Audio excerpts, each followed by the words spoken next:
This week in the conversation, I have the privilege to welcome a very important guest, filmmaker, film producer, Mara Hopewell. She's a very important, a very dedicated young woman. So we're going to be talking about her several projects. But before we get into the video, I just want to remind everyone that it's important to subscribe to the YouTube channel. And if you do, don't forget to click the notification bell so that way every time a video is posted, it'll go directly into your portal. So let's get started.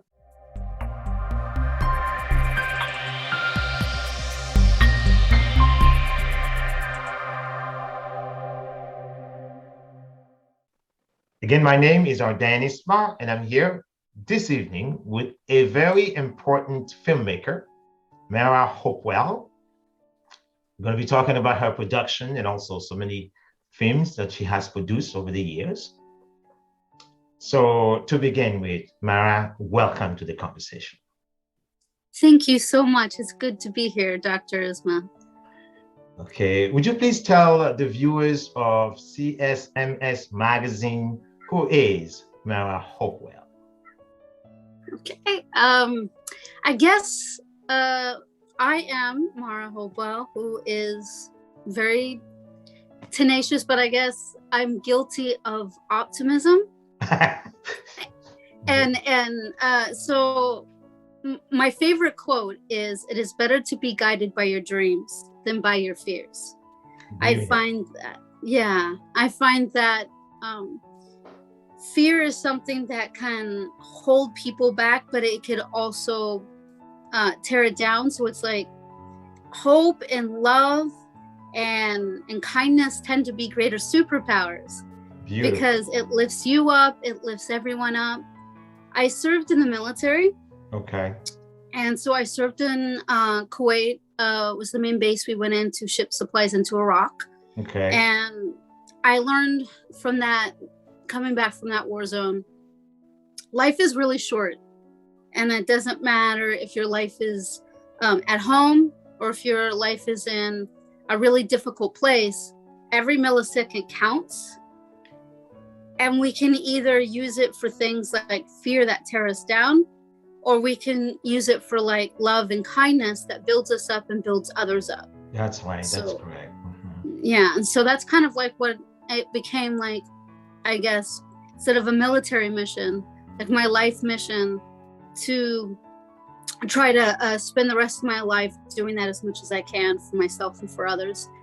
And I also learned from the military is that a camera can have more power than a gun. Mm-hmm. It is, the screen is the largest classroom in the world. But instead of shooting bullets, you can shoot hope, you can shoot love, you can shoot things that inspire and transform the world in better ways. This is wonderful.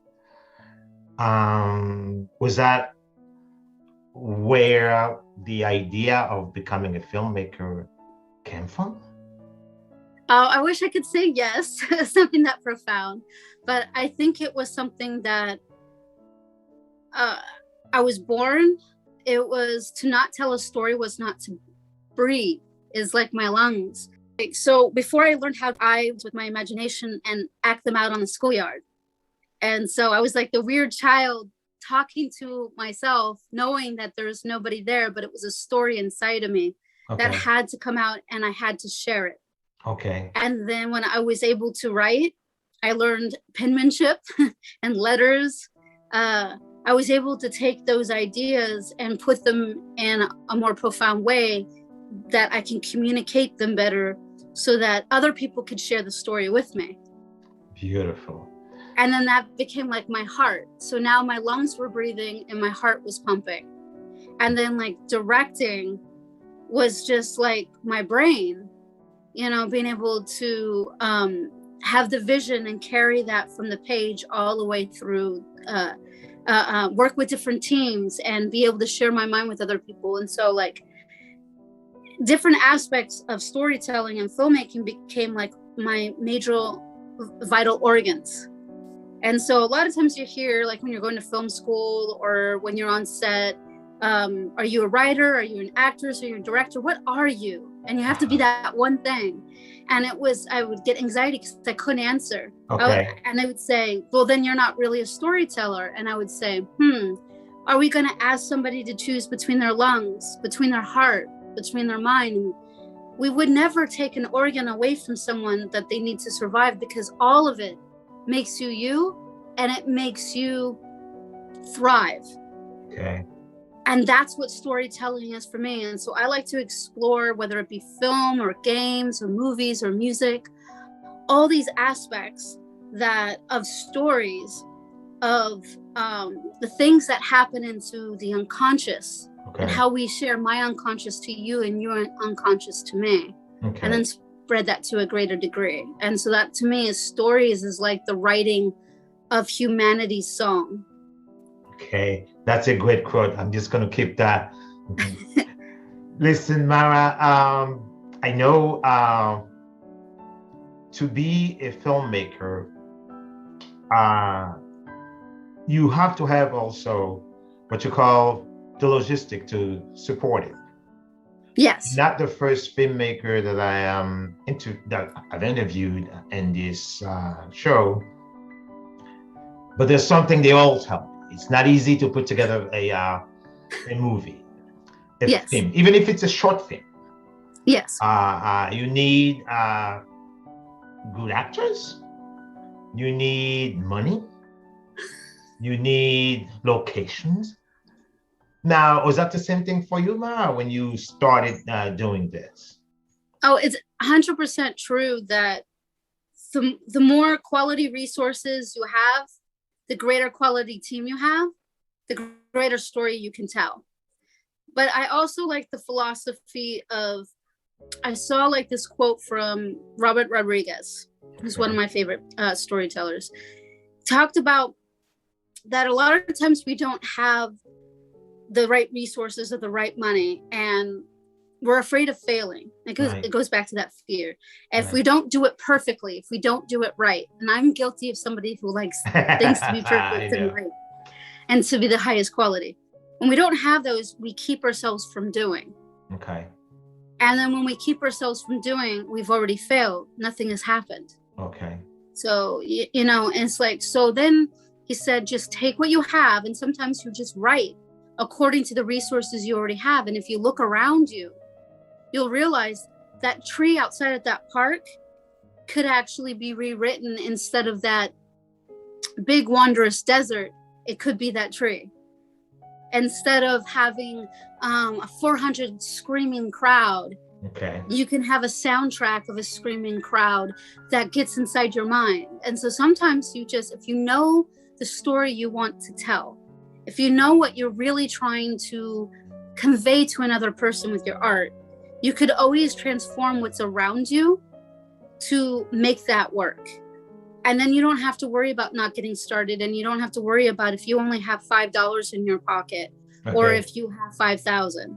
Okay. You do what you can until you can do what you really want to do and take it to the next level. And that's going to come to you right here to one of your productions. You have the one I really like is False Reflection, because it is a film that teaches people how to deal with, let's say, a family member or a brother or sister or a friend who's suffering from anorexia. Now, how did you get to choose this particular topic? It kind of like chose me. It was something that I noticed when I was younger. A lot of my female friends were kind of struggling with. And then when I ended up in film school, I noticed it wasn't just my female friends. It was something that affected a lot of people. Right. It was an issue that affected people, and it was not affecting people that I've entering or knew in positive way. It was holding them back and tearing down their lives. And so I was trying to figure out why this happens. And we're told a lot that that eating disorders is like tied to image. Right. and body dysmorphia. But what I ended up discovering on the journey was that's not true. Was that it was more intrinsically tied as a common theme to control and habits and addiction. People got addicted to controlling their bodies, which is how you eat is a simple way of controlling what goes in and what goes out. When they couldn't control what was happening in their life, they couldn't control their future, they couldn't control their money, but what they could control, it's not how other people treated them or what they experienced in life, but what they can put into their body or what they chose not to. So it was really about taking power back for themselves. And so it was tied to so many other different issues, because then the real question was, what made somebody feel like they were out of control? What took power away from people on a psychological level? And how do we transform that addiction from someone starving themselves or overeating to someone being able to choose, getting addicted to making healthy choices? Correct. And still feeling empowered, still feeling in control? And how do you replace that with something more positive? And so it was kind of like, when I did that short film, it was kind of like opening the question, because at the time I didn't have an answer. And I thought by making the film and creating a discourse, a conversation, instead of me telling people what I think the answer is, I thought people would join the conversation and start teaching me and start teaching each other. And that maybe in mass, people could grow together in the conversation and start empowering each other and inspiring each other towards the answers. And you know what? I can tell you this, the story is short, but it carries with it a very powerful message. You know, and I think that the actors really, they put you right in the middle of it. And before we get to that for a second, the other one of your film that I like a lot, it's just like that you've had a lot of episodes on this one, is Chance Encounters. Yes. And I had the privilege to watch the episode 104. It's a romantic comedy, am I right? And which reminds me some of the shows that I used to watch on my small television screen when I was a young boy back in the 1990s or something. We knew where sitcoms were very popular. Was that what you were trying to do in this? Yeah, so when I was getting my master's degree at Academy of Art University in San Francisco, they did this really cool thing where they were trying to create this dynamic of doing things to industry standards in the entertainment industry in Hollywood as much as possible. So they created a writer's room, and then people wrote a script, and they wrote 4 episodes. They wrote like 10 episodes. Okay. And then they created a different workshop where they had people that were majoring in producing were going to help produce what had been written. And then what they did was they basically people competed for the opportunity to direct episodes. That was a part of the directing. Because I know a whole bunch of short films. When do you plan on having like a long, I just say en français, long métrage, like a long movie? When do you plan on doing that? Is that a question of budget or? Oh, that's a great question. I'm actually right now producing 2 projects. So the first one is a feature documentary on suicide prevention. Right. I'm raising the funds for that right now. We hope to be in full production for that feature in January. Okay. So we already have some stuff filmed. We already have a trailer for it. We already have some interviews down. And so where you were able to see Chance Encounters and False Reflection, you should also be able to see the trailer for that movie, and as well as a music video that I edited together for the promo. I watched the music. Yeah, so that will be on suicide prevention. And hopefully we can use that feature film, which will be a documentary, to start working with some of the legislation to promote better healthcare. Not just for the state of California, but maybe we can increase it in many other areas that are plagued by this dynamic of death by suicide. And then I'm doing a different film that will be my first narrative. So Okay. so it's called In Reach. And that one, I just finished the short, and I'm going to use that as a promotional piece to get the rest of the funding that I need to produce the feature film of that.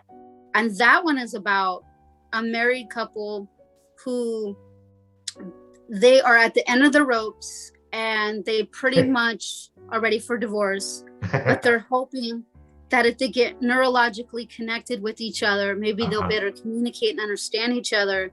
And if that happens, maybe they can save their marriage and be a better example for their children and for their family. And so after marriage counseling wasn't working, after all the trials and tribulations and solutions they tried that didn't work, they're going to get neurologically connected to each other through a device that's called Connect-A-Minds, and give it a go. And so it's kind of like Black Mirror meets The Marriage Story. But it's going to be like a dark comedy. It's going to be really fun, and it's going to have a much more hopeful ending. You always have a very strong message. So in other words, your stories evolve around something that is real in society. And I really like that. And I can't wait to see one of your movies on the big screen, a hit to big screen. Now, let me ask you something. Because of COVID, yes, movie theaters have not making that much, but they seem to have switched from to streaming. So yes, streaming. Is that something that your company also anticipate of going to? Because I know it's a tough competition out there, but with the type of brain that you bringing out there, you can have a unique kind of followers. Yes. You have that in mind? Yeah, absolutely. I've thought about. I think it's intrinsically tied to how some people call it AI, but I call it mechanical intelligence, because I don't really feel like there's anything artificial about intelligence. We all have different types and different levels. It's this guy named Richard Ramshorn. When he was a filmmaker at MIT, he created this thing he calls mind movies, or brain films. So he feels that he created this technology that there is a physical rig that you put on your head, and it maps your neural pathway. And when you're watching something that has already been made, it the MI system will look for what your brain patterns are doing and read your neurons, and then guide. It will read your neurons, and then it will guide the story according to what your neurons. If your neurons are like spiking more afraid, it will give you more things to heighten if it's a horror story. Wow. So if you're paying more attention to a notepad that has a clue to the murder mystery, it will guide you on the route to that to help you solve that murder mystery. But if you're paying attention to a jogger running by, it will change the narrative, and you'll towards something like that. Start following the jogger. So he has that right now, and you can watch it through. He's in Scotland, so he basically has like a moving van, and you have to like be physically there and put this rig on and enjoy it that way. I feel like I can take it to the next level, and then also make it to where people who may not have that system or may not be able to go and follow those systems. I want to create a technology that basically people can sit at home, whether they have it or not, and be able to do. And then they could also go to the movie theater and be able to do and have, say, an experience. What I want to do is I wrote this short called Breathe Forward. And that short, what it's going to do, it's not going to just do mind movies. It's going to do this thing I call induce, or neurological narratives. So it's going to do more than just read your neurons. It's going to go way to the next level. So how this is going to work is basically that it's going to be 360 VR, choose your own adventure, choose your own character, and then you also get to decide whether or not you want the neural pathways to dictate how much of the story is revealed to you and what part of the story you get revealed through an unconscious experience. Right. Or if you want complete conscious experience control, and you can click that off. So you're going to have your remote control. But let me ask you something, Bobby. Don't you think that somehow there's going to be a learning curve, a learning process towards this new technology? Yeah, absolutely, there will be. So you're going to be at home, and we have a lot to learn. Absolutely. So you can be at home. You can have your remote control, and you're going to click on whether or not you want what character you want to go through the story with, whether or not what choice you're going to make throughout that story. And you're also going to be fully immersed in it. If you don't have a VR system, you're just going to watch it regular straight. And then if you do have a system, you can click, you don't actually need the system. You just click on the thing. We're going to do it kind of like how Open Water is. Open Water created this beautiful technology that are mainly used for MRIs, which is very important for like women who are, instead of us getting mammograms and pushing up against our bodies in very painful ways to get a scan that's not very clear. It could actually, what it does is reds and greens can completely see through your skull and see all your neurons. Are you talking about something that could study the human genome? This exists. What? Would it study the human genome? Because I know there's several companies in that field. Yeah. There's one called Bio-Nanogenomics. Yes, I'm familiar But they create a specific machine called Sapphire, which can study the tiniest cancer cell that might exist in your brain. Yeah.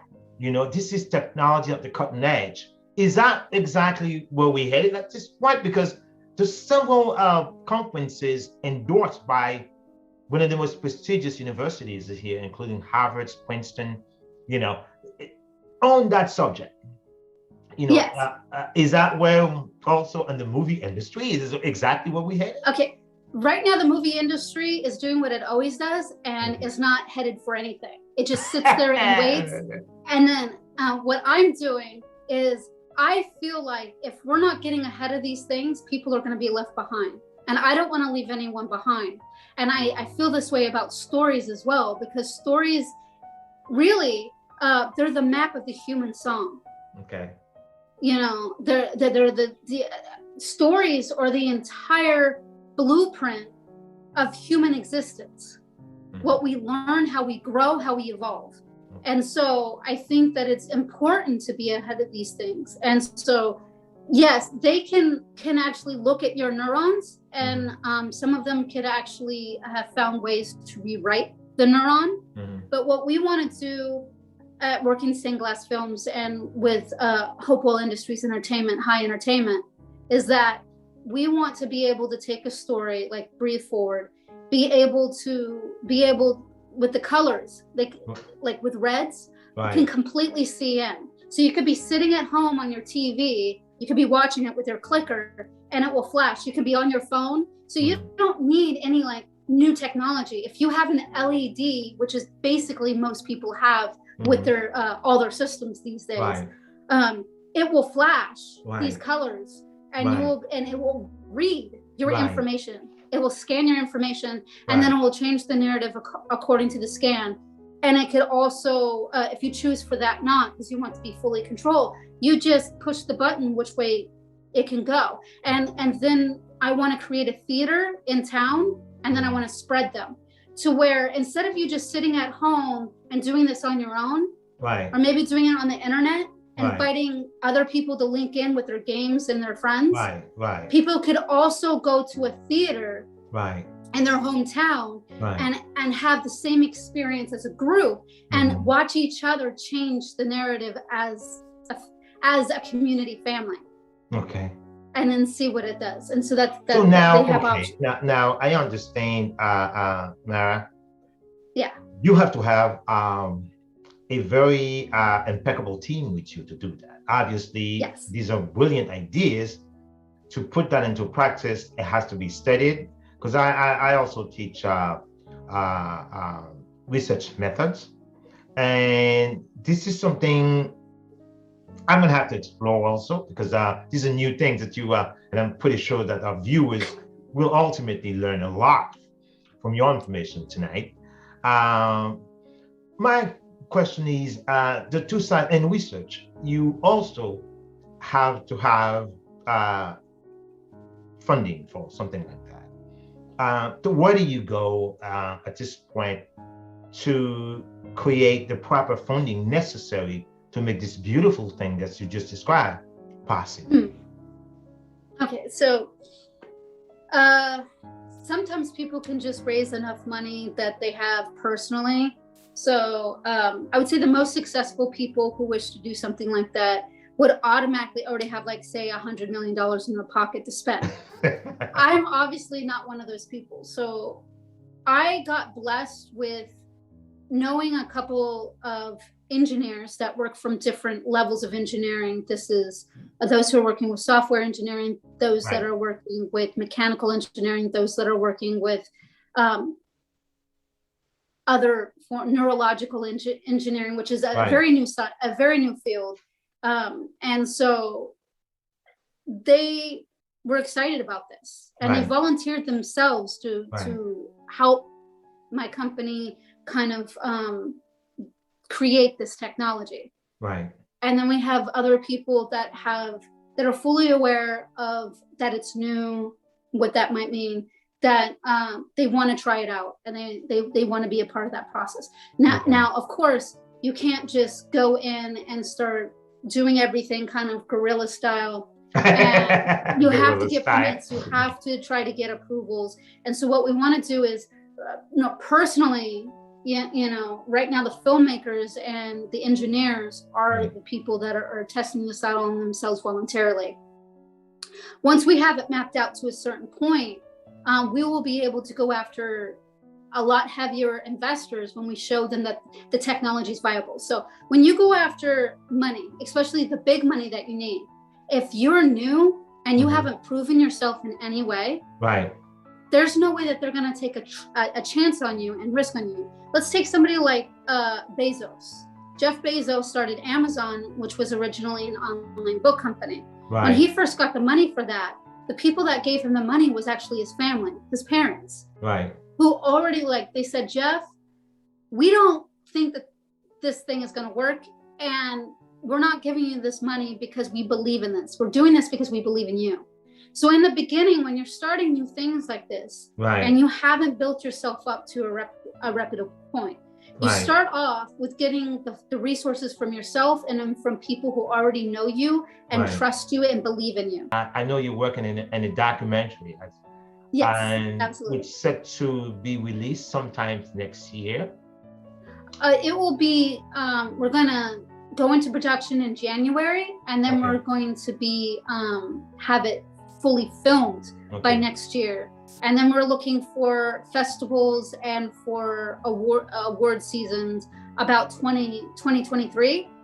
And then have it fully in distribution by 2024. Now, as far as Breathe Forward, which is the Induce narrative, the first Induce project that we're doing, that one we're hoping to have actually into the public to start doing beta testing by next year, by 2022. By next year, okay. Yeah. So that means you're going to have to come back in the conversation again once that happens. Yeah, there's no question about that. Because I'm this kind of guy. I'm a technology craze, I would say. Yeah. So I love that. The ingenuity, the test to try or to test your limit to see as far as human intelligence can go. So I really like that. So just for the purpose of time, I have a question for you, man, because I know you're so committed, you're so motivated in what you do, but also as we human, because we human, we have preferences in things. But since we are talking about the movie industry, we're talking about, cutting edge technology to enhance that better. If I were to ask you, among so many impeccable writers and film producers that are out there, so which one you would consider as a preferred one? Okay, I believe that if I'm going to talk about what I feel is to be the greatest filmmaker of all time, I would have to say that person isn't born yet. And I look forward to meeting that person, because I really believe that we're living in exciting times, and the best is yet to come. Okay. But within my current lifetime, in the span that I've lived right now, there have been certain filmmakers that have influenced me, as I look up to as storytellers. And I think that Robert Rodriguez is definitely a very talented man that I've learned from just observing and watching what he does with his craft. I highly recommend anyone that is interested in filmmaking in general to check out his 10-minute film schools, which you can get on YouTube. It's free, it's easy to access. And his kind of approach is do what you can until you can do what you want. And that you basically— That's a great philosophy. It's a great philosophy. You take what's already there, and then you work it according to your strengths, and then you build the story up from that point. And I think that's what I've learned from him, beyond other things. He also has a wonderful network called El Rey Network, and his own studio in Austin, Texas. And so basically he's kind of like a fringe director. He's a rebel. He's on the outside. He didn't do the mainstream Hollywood thing. He just wanted to tell his stories his way, and then share his art with the world. And that really spoke to me, to say that you don't have to put yourself in a box because other people say so. You just have to go where your soul tells you to go, and then just be grateful to be able to be a part of that process. It's really now, just for the purpose of time again, Mara. Yeah. My last question. I know as the young, tenacious, motivated young woman, if I were to ask you, if there are young people like you who would want to embark upon this journey, testing the limit within the framework of filmmaking, technology at the cutting edge, so what lesson would you give them? I think that the greatest takeaway or lesson that I can give is kind of like the lessons that I got from my favorite filmmakers, is that tenacity always wins. Exactly. Take what you have and build upon that. Exactly. Don't let anything stop you from doing that. And then also be a problem solver. And that people matter. They're the most important thing that will create success for any endeavor. Your team matters. So set up from the very beginning to just be a person that if you say you're going to do something, follow through with that. Exactly. So that you become reliable, be trustworthy. Exactly. So that people, and then always take care of your people, and they will take care of you. Exactly. Okay, so with that, I'm just going to say it's been such a pleasure to have filmmaker Mara Hopewell in the conversation. Thank you. It's been an honor to be a part of your conversation. I think if I haven't said this before, I find that what you've created is a dialogue where people who might not have a chance to be able to be a part of certain conversations now through technology. That's why I find like technology is transformative. That you have created a dynamic where not just you and I can be a part of this conversation, but the whole world. So thank you. Thank you so much. Thank you so much.